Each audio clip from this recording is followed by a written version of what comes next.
What's the most incorrect thing your child has ever been taught in school? My son came home from school one day saying that humans only use 10% of their brains, and he was tapping his head like it was a proven fact.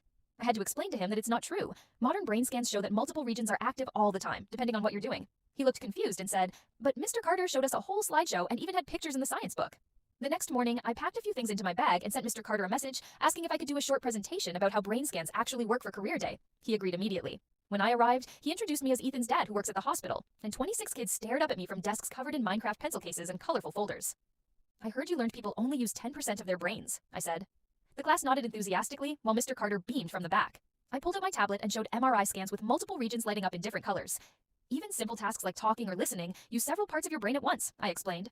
Mr. Carter's smile started to fade as I continued. "If people only use 10%, most of these areas would stay inactive, but they don't."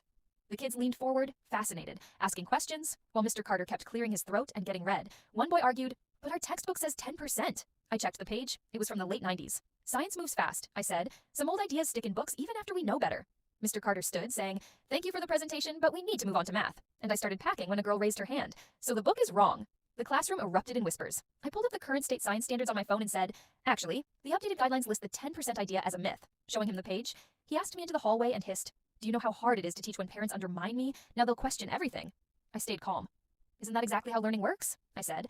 That evening, Ethan asked if he was in trouble because Mr. Carter had been giving him mean looks. I assured him he wasn't. The next morning, the quiz asked, "What percentage of the brain do humans use?" Ethan wrote, "Nearly all, depending on the task," and got marked wrong. He came home crying with a big red F. I requested a meeting with the principal, bringing printed medical articles, brain scan images, and updated standards. Principal Ramirez listened carefully, asked Mr. Carter if it was correct, and after a long pause, he muttered, "It's easier for kids to understand?" I explained my son was scared to answer honestly because he feared failing for writing the truth. Weeks later, the school updated science materials and added new resources on brain research. Ethan's next report card read, "Show strong curiosity and analytical thinking." But during the parent conference, Mr. Carter barely looked at me, and when I volunteered for the science fair, my name had quietly disappeared from the list. Now, whenever Ethan learns something new at school, he always asks me on the way home, "Dad, is this actually true or just another school fact?"